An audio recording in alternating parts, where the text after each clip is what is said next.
የፌደራል መንግስት ለአንድ ዓመት ስልጣናቸውን ያረዘመላቸውን የትግራይ ጊዜያዊ አስተዳደር ስልጣን ህወሓት እንደማይቀበልና የስልጣን ሽግግር እንዲኖር እየጎተጎተ ይገኛል። በዚህ ምክንያት ከረጅም ጊዜ በኋላ የትግራይ ክልል ዳግም ውጥረት ነግሶበታል። በሌላ በኩል ዩክሬን በሩሲያ የጥቁር ባህር ነዳጅ ማስተላለፊያ ላይ ጥቃት ፈጽማለች። እንዲሁም ደግሞ ንዝንዝና ንትርክ የማይሰለቻቸው የአሜሪካው ፕሬዝዳንት ዶናልድ ትራምፕ በፈረደበት የኒኩሌር ፕሮግራም ላይ ኢራን ላይ ትችት እየሰነዘሩ ይገኛሉ። ዓለም ላይ በየጊዜውና በየሰዓቱ የማይሰሙ ጉዶች የሉም። ተውሎ ሲታደርና ሲከረም አዳዲስ አጀንዳዎችና አዳዲስ ወሬዎች አሉ። ዛሬም ዕለተ ሐሙስ ሚያዝያ 22 ቀን ከዓለም ጉያ እስከ ኢትዮጵያ እንብርት ከተሰሙ ወሬዎች ነግራችኋለሁ። በቅድሚያም ወደ ዜናው ከማለፋችን በፊት ይህ ወሬ ነጋሪ የተሰኘው የወሬ መንገሪያ ዩቲዩብ ቻናላችን ነው። አዲስ የሆናችሁ ቤተሰቦቻችን እንደነዚህ አይነት ትኩስ ወሬዎችንና መረጃዎችን ማግኘት የምትፈልጉ ከሆነ ይህ ጥሩ አማራጭ ነው። ሰብስክራይብ እያደረጋችሁ ቤተሰባችንን እንድትቀላቀሉ ስል እየጋበዝኩኝ የዛሬው ወሬያችን በአብዛኛው ትኩረቱን የሚያደርገው እዚሁ ኢትዮጵያ ውስጥ ነው። በተለይ ደግሞ በሰሜኑ ክፍል በተቀሰቀሰው በአዲሱ ውጥረት ላይ። ስለዚህ ሰብስክራይብ እያደረጋችሁ አብራችሁን ትቆዩ ዘንድ የአክብሮት ግብዣዬ ነው። በቅድሚያም የወሬያችንን ማጠንጠኛ የምናደርገው እዚሁ ከሀገር ውስጥ ካገኘናቸው ወሬዎች ይሆናል። በተለይ ደግሞ በሰሜኑ በኢትዮጵያ ክፍል በትግራይ ክልል አዲስ ውጥረት ነግሷል። የግንኙነት ገመዱም ተበጥሷል ሲል ህወሓት እያሳወቀ ይገኛል። ህወሓት ከፌደራል መንግስት ጋር ያለው የግንኙነት ገመድ ተበጥሷል በማለት ከ4 ኪሎ የሚሰጥ መመሪያ እንደማይቀበል በይፋ አውጇል። ጠቅላይ ሚኒስትር አብይ አህመድ ለተጨማሪ 1 ዓመት ስልጣን ያራዘሙላቸውን የጀነራል ታደሰ ወረደን ጊዜያዊ አስተዳደር እያፈረሰ መሆኑን ህወሓት አስታውቋል። የህወሓት ቃል አቀባይ ሚካኤል አስገዶም የትግራይ ክልል ጊዜያዊ አስተዳደርም እየፈረሰ መሆኑን ለቢቢሲ ተናግሯል። በፌደራል መንግስትና በህወሓት መካከል ብቸኛ የግንኙነት መስመር ተደርጎ የሚወሰደው የፕሪቶሪያው ስምምነት ስለፈረሰ ጊዜያዊ አስተዳደሩን ፈርሷል ብሏል። ከፌደራል መንግስት ጋር ያለው የግንኙነት ገመድ መበጠሱን የገለጹት ቃል አቀባዩ እየፈረሰ ነው ያሉት ጊዜያዊ አስተዳደር ፕሬዝዳንት ጀነራል ታደሰ ስልጣናቸውን በሰላም እንዲያስረክቡ አሳስበዋል። በተያያዘ ዜናም ህወሓት ሌተናል ጀነራል ታደሰ ወረደ የስልጣን ርክክብ ካላደረጉ ስህተት ነው የሚሆነው ሲል እያሳሰበ ይገኛል። የህወሓት ቃል አቀባይ አቶ ሚካኤል አስገዶም ከቢቢሲ ጋር ባደረጉት ቃለ መጠይቅ የትግራይ ክልል ጊዜያዊ አስተዳደር ፕሬዝዳንት ሌተናል ጀነራል ታደሰ ወረደ ሰላማዊና ዲሞክራሲያዊ ርክክብ የማይፈጽሙ ከሆነ ስህተት እንደሚሆን ተናግረዋል።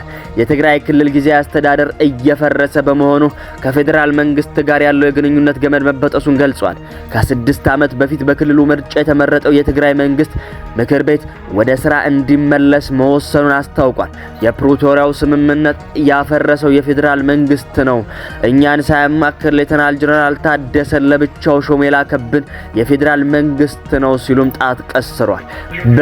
በ2012 ዓመተ ምህረት የተደረገው ምርጫ በስምምነቱ መሰረት ውድቅ ሳይሆን ታግዶ የቆየ መሆኑን ገልጸው አሁን ባለው ሁኔታ አዲስ ምርጫ ማድረግ ስለማይቻል የቀድሞ ምክር ቤት ወደ ስራ መመለሱ ህጋዊ ነው ሲሉም ተደምጧል።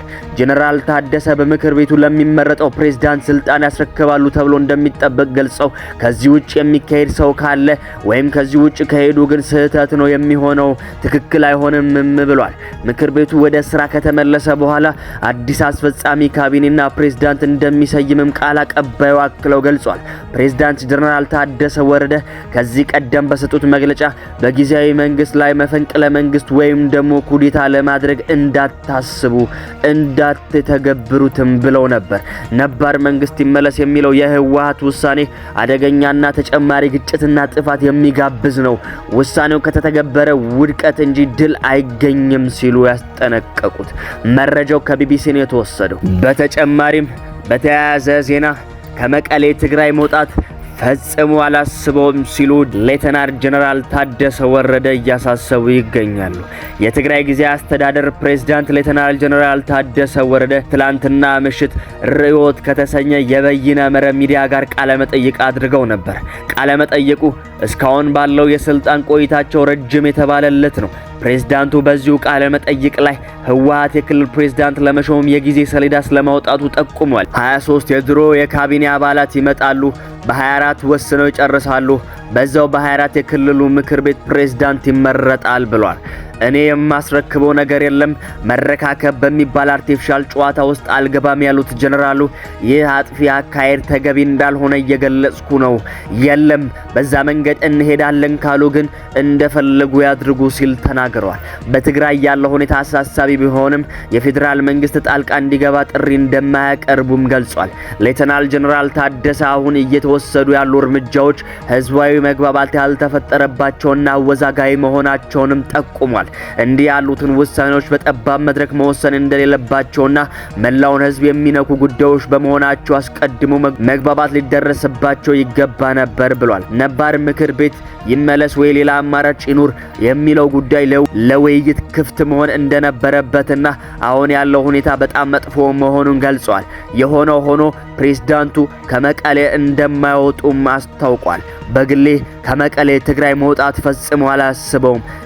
የባለፈው ወይም ደግሞ የፕሬዝዳንት ጌታቸው ረዳን ስህተት እኔም ደግሜ አልሰራም ሲሉ ነው አያይዞ የገለጹ።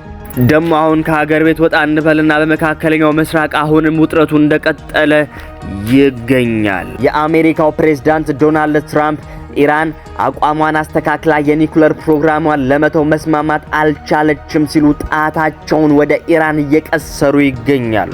ፕሬዝዳንት ትራምፕ ረቡዕ ዕለት የኢራን አመራሮች በተቻለ ፍጥነት ብልህ ቢሆኑና የኒኩለር ፕሮግራማቸውን ለመተው ቢስማሙ እንደሚሻል ተናግረው ነበር። በኢራንና በአሜሪካ መካከል የተጀመረው ጦርነት 2 ወር አልፎታል። ኢራን አቋማቸውን ማስተካከል አትችልም፣ የኒኩለር ፕሮግራሟን ለመተው እንዴት መስማማት እንዳለባት አታውቅም ሲሉ በትሩዝ ሶሻል ገጻቸው ላይ ጽፏል።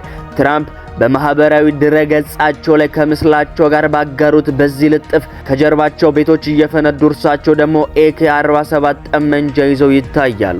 በምስሉ ላይ ከእንግዲህ በኋላ ትዕግስት የለም የሚል ጽሑፍም አካተውበታል። ዋይት ሃውስ ከኢራን ጋር በኒኩለር ፕሮግራሞች ላይ ለመነጋገር ቢሞክርም ቴህራን ግን ፍቃደኛ ሳትሆን ቀርታለች። ቴህራን በቅድሚያ የሆርሙዝ ወሽመጥ እንዲከፈት የጠየቀች ሲሆን በኒኩለር ፕሮግራሟ ላይ የሚደረው ንግግር ወደ ሌላ ጊዜ እንደሚተላለፍ መጠየቋም ተዘግቧል።